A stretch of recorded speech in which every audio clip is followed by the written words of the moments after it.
Good morning friends. आज हम लोग डिस्कस करेंगे चैप्टर नंबर 4 OHP में, ऑयल, हाइड्रोलिक एंड न्यूमेटिक में। ओके, तो चैप्टर नंबर 4 है आज का हमारा air preparation and service unit. Okay, तो एक्चुअल में आज हम लोग इंट्रोडक्शन जो है वो हमारा खत्म करेंगे। ओके, तो सबसे पहले जो है वो है इंट्रोडक्शन। ओके, जो कंटेंट, टेबल ऑफ कंटेंट की बात करेंगे कि आज ये चैप्टर में कौन सी चीजें हम लोग कवर करेंगे वो। ठीक है, तो सबसे फर्स्ट ओके इंट्रोडक्शन।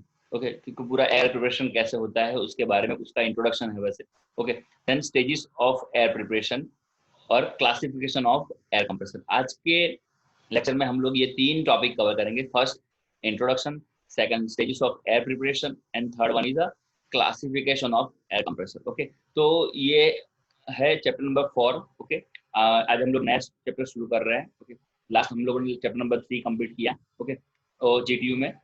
तो चैप्टर नंबर 4 के बारे में ओके हम लोग सबसे पहले इंट्रोडक्शन की बात करेंगे। ओके, तो pneumatic control system are pneumatic control system operator on the supply of compressed air. Okay, हम लोग सब लोग जानते हैं न्यूमेटिक सिस्टम जो है वो क्या है, सप्लाई ऑफ कंप्रेस्ड एयर से चलता है। जो कंप्रेस्ड एयर की सप्लाई से चलता है, which must be made available in sufficient quality and pressure that suits the capacity of system। Okay, कि जो रिक्वायरमेंट के हिसाब से जो प्रेशर वाली क्वालिटी की जो एयर है वो हम लोग यहाँ पे यूज कर रहे हैं। Okay, impurities in the compressed air such as scale, rust and dust as well as liquid constitute in the air which deposit at condensate can cause a great deal of the damage in pneumatic system। तो समझो, अगर समझो कोई भी impurities अगर air में आ गई, समझो या तो कोई लिक्विड कंटेंट आ गया, ठीक है, तो उसके डिपोजिशन से क्या हो रहा है कि न्यूमेटिक सिस्टम है वो डैमेज हो सकती है। दोस impurities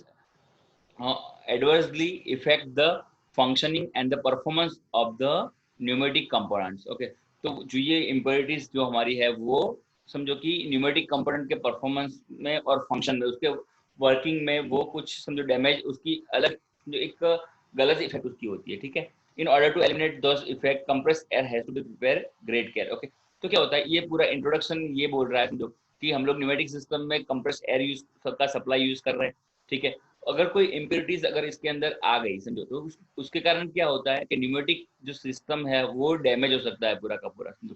और इम्प्योरिटीज में क्या होता है कि समझो कोई डस्ट पार्टिकल्स है या तो लिक्विड कंटेंट है, वो सब कुछ चीजें जो अगर समझो अंदर कुछ भी अनवांटेड समझो की चीजें अंदर आ गई, तो उसके कारण क्या होता है, न्यूमेटिक सिस्टम जो हमारा है वो डैमेज हो सकता है। ओके, तो उसके कारण हमको समझो कि एयर को सप्लाई करने में, कंप्रेस एयर को सप्लाई करने में एक प्रॉपर उसकी केयर करनी पड़ती है, एक प्रॉपर सिस्टम से उसको सप्लाई करना पड़ता है, जिसके कारण हम लोग ये इम्प्योरिटीज को क्या कर सके, एलिमिनेट कर सके। ओके फ्रेंड्स, ओके, तो नाउ समझो कि अभी इसके लिए हम लोगों को कुछ चीजें जरूरत पड़ेगी। ओके, तो सबसे पहले एयर प्रिपरेशन स्टेज की बात करेंगे हम लोग। ठीक है, तो एयर को प्रिपेयर करना पड़ेगा। तो एयर प्रिपरेशन की कुछ चीजें, ये थोड़ा थियरिकल है। ओके, बाद में हम लोग कंप्रेसर के बारे में डिस्कस करेंगे, थोड़ा सा ये डिस्कस कर लेते हैं वैसे। Stage of air preparation. Okay, तो एयर प्रिपरेशन के स्टेज कौन से उसके उसके ऊपर हम लोग बात करते हैं। ओके, तो stages of okay this this stages compare to the समझो there are 4 stages in the preparation of air. Okay, तो समझो सबसे पहले उसमें 4 स्टेज में सबसे पहला stage, this stage compares the intake air system which role the ensure that the intake air is free of moisture और पॉल्यूशन। तो पहला स्टेज जो है वो क्या है कि मॉइस्चर और पॉल्यूशन जो है वो इंटेक एयर में नहीं होना चाहिए। ओके, इंटेक एयर को सबसे पहले क्लीन करके मॉइस्चर और पॉल्यूशन फ्री करना पड़ेगा। In the quantity of air is just by the temperature, humidity and cleanness. Okay, तो क्या होता है कि यहाँ पे सबसे पहले क्या देखना पड़ता है कि एयर की टेम्परेचर, इंटेक एयर की टेम्परेचर, उसकी ह्यूमिडिटी, उसमें कितना नमी, उसमें कितनी मॉइस्चर कंटेंट है और उसकी क्लीननेस, ये सब चीजें देखनी पड़ती है। स्टेज 1 में ये सब चीजों का ध्यान रखा जाता है। सेकंड स्टेज में क्या है, this stage involves the compressor. Okay, यानी समझो कि intercooling, compressor cooling, waste heat recovery, air inlet filtration. Okay, तो समझो इनलेट का फिल्ट्रेशन है, उसका जो इंटरकूलिंग जो है एयर का, बराबर, जो टेम्परेचर का जो समझो टेम्परेचर मेंटेन करना। ठीक है, देन कंप्रेसर कूलिंग। ओके, ये और वेस्ट हीट रिकवरी, जो हीट जो वेस्ट हो रही है उसकी रिकवरी, ये सब चीजें जो है वो स्टेज 2 में देखा जाता है समझो। यानी स्टेजेस ऑफ एयर प्रिपरेशन में 4 स्टेज में से 2 स्टेज हम लोगों ने देखे। Okay, stage number 3, in this stage okay क्या होता है कि समझो कि the outlet temperature of the compressor is reduced solid contaminants. Okay, समझो कि अगर जो कंप्रेसर के आउटलेट में समझो कि अगर कोई सॉलिड कंटामिनेंट्स होते हैं, ठीक है, तो उसको समझो कि जो सॉलिड अगर कंटामिनेंट्स होते हैं, ओके, लार्ज देन 100 माइक्रोन से ऊपर जो होते हैं उसको रिमूव कराया जाता है, ओके, यानी सॉलिड कोई पार्टिकल्स और कंटामिनेंट्स कोई भी हो उसको रिमूव कराया जाता है। And the air is dried to reduce humidity, okay, तो ह्यूमिडिटी कम करने के लिए उसको ड्राई करना पड़ता है, ठीक है। तो दिस स्टेज इंक्लूडिंग समझो conditioning equipment containing the air receivers, okay, after coolers, separators, traps, okay, ये सब चीजें उसके अंदर होती है। यानी स्टेज नंबर 3 में क्या होता है, हम लोग फिर से डिस्कस करते हैं पूरा का पूरा, कि उसको एक समझो प्रॉपर ड्राई करना पड़ता है, उसके अंदर से जो भी समझो एयर के अंदर से जो भी 100 माइक्रोन से ऊपर के जो भी सॉलिड पार्टिकल्स है तो और समझो उसको रिमूव कराया जाता है, ठीक है, 100 माइक्रोन से ऊपर ऊपर के। तो ये पूरा स्टेज जो है वो उसका काम क्या है, रिसीव करना, समझो कि जो सॉलिड कंटेनमेंट्स को रिसीव करना, कूलिंग करना, समझो आफ्टर कूलर अगर समझो कंप्रेस एयर जो है उसकी हीट ज्यादा है तो उसको रिसीव, उसको कूलिंग करेंगे। देन सेपरेटर का काम ये वो भी है, समझो कि वो ह्यूमिडिटी और समझो कि जो हमारा जो सॉलिड कंटामिनेंट्स है उसको सेपरेट करता है, ओके। कुछ ट्रैप्स है कि जो कुछ अनवांटेड चीजें उसको ट्रैप करेगा, ठीक है। तो ये सब चीजें स्टेज नंबर 3 में आती है, ओके। और लास्ट जो है वो stage number 4। In this stage moisture and fine dirt particle, जो 100 माइक्रोन से जो बिलो वाले जो पार्टिकल्स उसको रिमूव कराया जाता है, ओके। और देन जो मॉइस्चर है वो भी रिमूव कराया जाता है, okay. Then pressure is regulated and fine oil must be introduce to the lubricate the machine, okay. तो समझो क्या होता है कि ये स्टेज में डर्ट पार्टिकल को और समझो कि जो मॉइस्चर कंटेंट है वो चीजों को रिमूव कराया, मॉइस्चर कंटेंट को रिमूव कराया जाता है, okay. Then pressure is regulated, यहाँ पे क्या प्रेशर रेगुलेट किया जाता है। Then fine mist of introduce the lubricate the machine, okay. It involves air distribution subsystem, okay. समझो ये डिटेलिंग है पूरा का पूरा कि ये समझो कि एयर को कहाँ पे प्रॉपर डिस्ट्रीब्यूट कराया जाता है, including the main trunk lines, okay, valve additional filters and traps, okay, air house and possible supplement of air conditioning equipment. तो ये पूरा का पूरा समझो कि डिटेल है कि कौन सी जगह पे एयर सप्लाई होगी, उसमें समझो कि कहाँ पे वाल लगे हुए होंगे, ये सब कुछ डिटेलिंग जो है वो यहाँ पे स्टेज नंबर 4 में होंगे, ओके। तो अभी हम लोग नेक्स्ट बात करते हैं क्लासिफिकेशन ऑफ एयर कंप्रेसर के बारे में, ओके। तो एयर कंप्रेसर को कितनी तरीके से हम लोग क्लासिफाई करते हैं उसके बारे में है, ओके। ये है हमारा classification of air compressor, okay.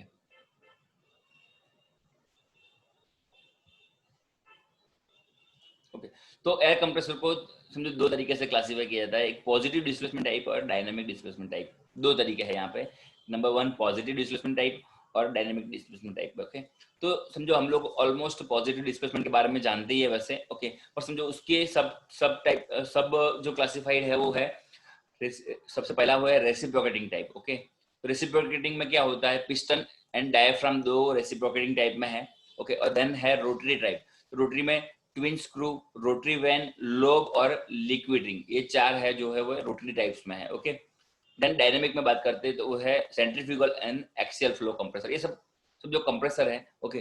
तो कंप्रेसर को हम लोग इतनी तरीके से क्लासिफाई करते हैं। तो आज हम लोग डिस्कस करेंगे रेसिप्रोकेटिंग टाइप के बारे में बात करेंगे, ओके।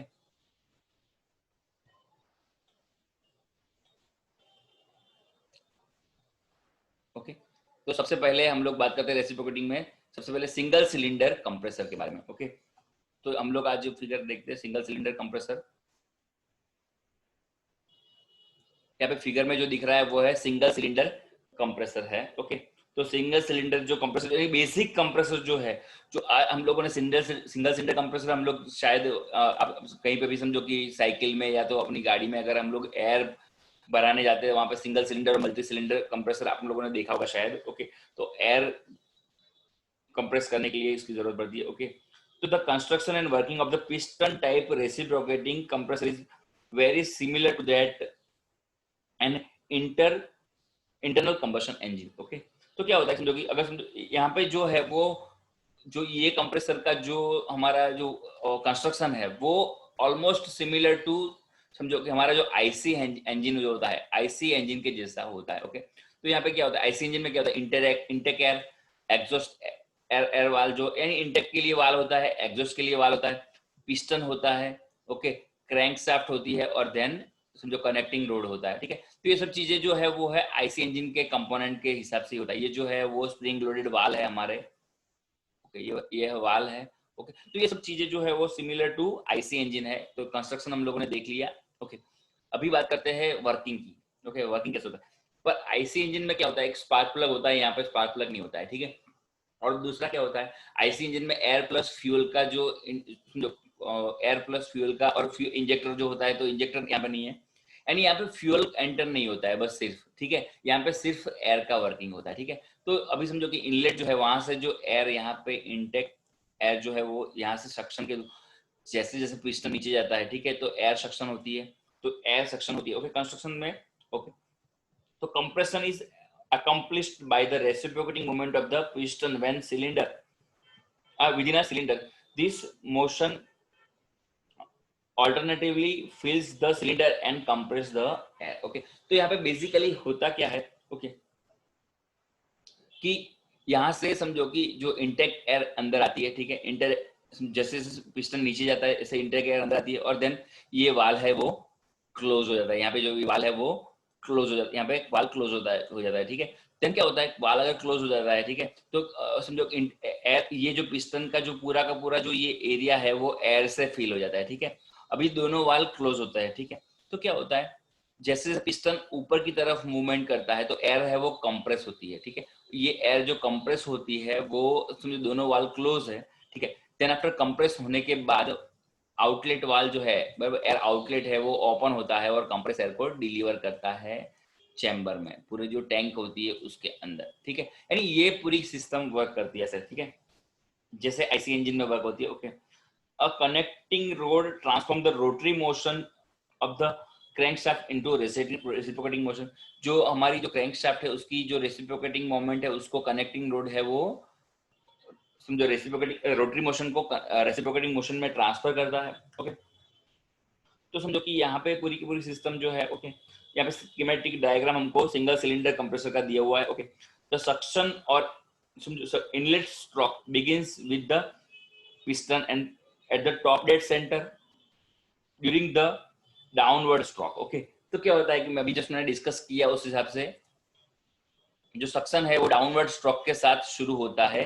ओके, तो okay, the piston movement reduce the pressure inside the cylinder below the atmospheric pressure. Okay, तो क्या होता है, समझो पिस्टन मूवमेंट, यहाँ पे पिस्टन मूवमेंट जो है अगर वो डाउनवर्ड जाएगा पिस्टन, यहाँ पे पिस्टन जो है वो नीचे की तरफ जाएगा। ठीक है, तो क्या होता है, यहाँ पे पूरा एटमॉस्फेरिक प्रेशर से कम प्रेशर क्रिएट होगा, तो सक्शन क्रिएट होगा ऑटोमेटिकली। ओके, जो हम लोगों ने आईसी इंजन में ऑलरेडी देख समझो कि हम लोग जान चुके हैं वैसे। Okay, the inlet valve opens when against the pressure of its spring and allows air to flow into the cylinder. Okay, the air is drawn into the cylinder until the piston reaches the maximum volume position. Okay, the discharge valve remains closed during the stroke. Okay, अभी बात करते हैं हम लोग, ये हम लोगों ने इनलेट स्ट्रोक की बात करी। ओके, अभी हम लोग आउटलेट स्ट्रोक की बात करते हैं। तो during the compression stroke the piston moves in the opposite direction. Okay, piston moves opposite direction, he piston नीचे से ऊपर की तरफ ट्रैवल करता है। तो क्या होता है, अभी दोनों वाल क्लोज होते हैं। Okay, and now so decreasing the volume of air. Okay, as the piston start moving upward the inlet valve is closed and the pressure start to increase continuously. Okay, pressure increase होना continuously start होता है। ठीक है, जैसे जैसे valve जो हमारा जो पिस्टन है वो ऊपर की तरफ मूवमेंट करता है वैसे वैसे। Okay, until the pressure inside cylinder is above the pressure of delivery side which is connected to the receiver. Okay, यहाँ से रिसीवर के साथ कनेक्ट होता है। ठीक है, when the outlet valve is open air is delivered to the receiver during the remaining upward motion of the piston. Okay, the single cylinder compressor gives sufficient amount of pressure pulse at the outlet port. The pressure developed at the 3 to 40 bar, यहाँ पे 3 to 40 बार जितना 40 बार जितना pressure generate हम लोग कर सकते हैं। Okay, तो समझो ये smaller working environment likes kitchen, garage and workshop at home. Okay, ये सब जगह पे ये एप्लीकेबल होता है, ठीक है। अभी हम लोग ये हम लोगों ने डिस्कस किया जो है वो है सिंगल एक्टिंग कंप्रेसर के बारे में। ओके, सिंगल सिलेंडर कंप्रेसर के बारे में। ये यहाँ पे सिंगल सिलेंडर वर्किंग है। ओके, अभी हम लोग डिस्कस करेंगे नेक्स्ट जो है वो है मल्टी सिलेंडर, जो यानी डबल एक्टिंग कंप्रेसर के बारे में। Okay, sorry, double acting compressor के बारे में। Okay, single cylinder.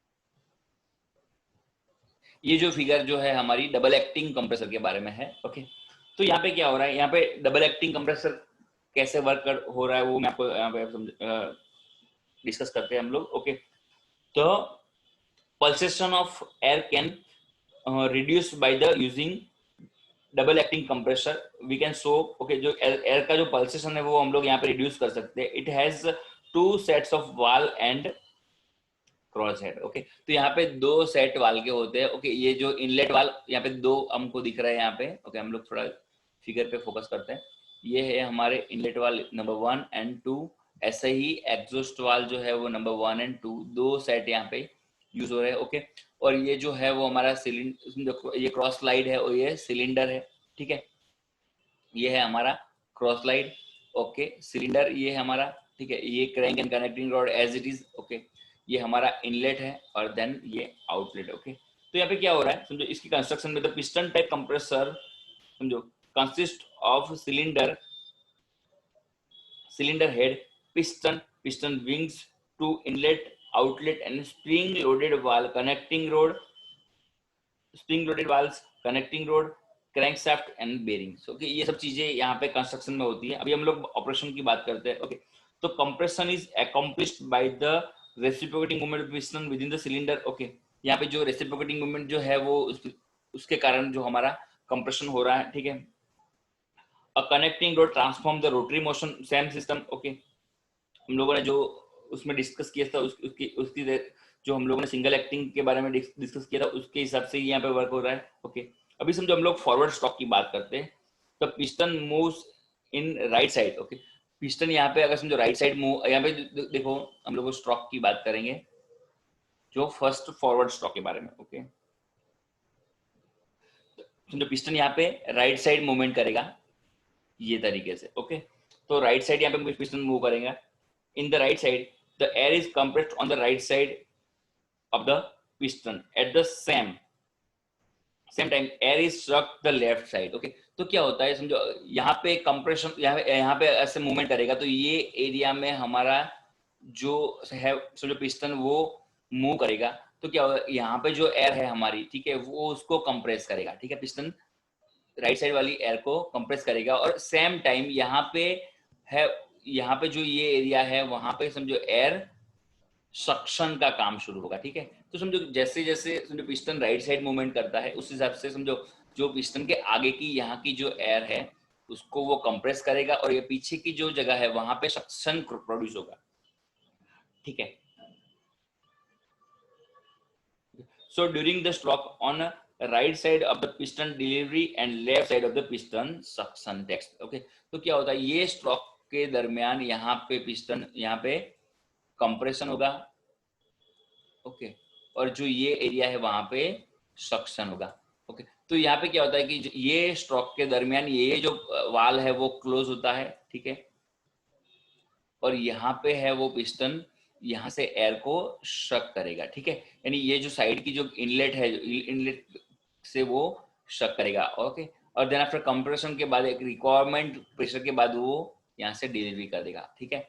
ओके, ये हमारा हो गया समझो कि राइटवर्ड स्ट्रोक, जो हमारा समझो कि फॉरवर्ड स्ट्रोक के बारे में। ओके, अभी हम लोग रिवर्स स्ट्रोक की बात करेंगे। As the piston moves left side, अगर समझो पिस्टन यहाँ पे लेफ्ट साइड मूव करता है, ठीक है, पिस्टन लेफ्ट साइड पे अगर ऐसे मूव करता है, ठीक है, तो क्या होता है, as the piston moves left side the air is compressed on the left side of the piston at the same time the air is stuck at the right side due to the increase in volume. Okay, तो same यहाँ पे पूरी system reverse हो रही है। तो यहाँ से समझो क्या होता है, एक क्रॉस लाइट ब्लॉक जो है उसके कारण समझो कि लेफ्ट साइड पे यहाँ पे जो एयर है वो कंप्रेस हो रही है। ओके, यहाँ पे कंप्रेशन होता है एयर का, और यहाँ पे क्या होता है, सक्शन होता है।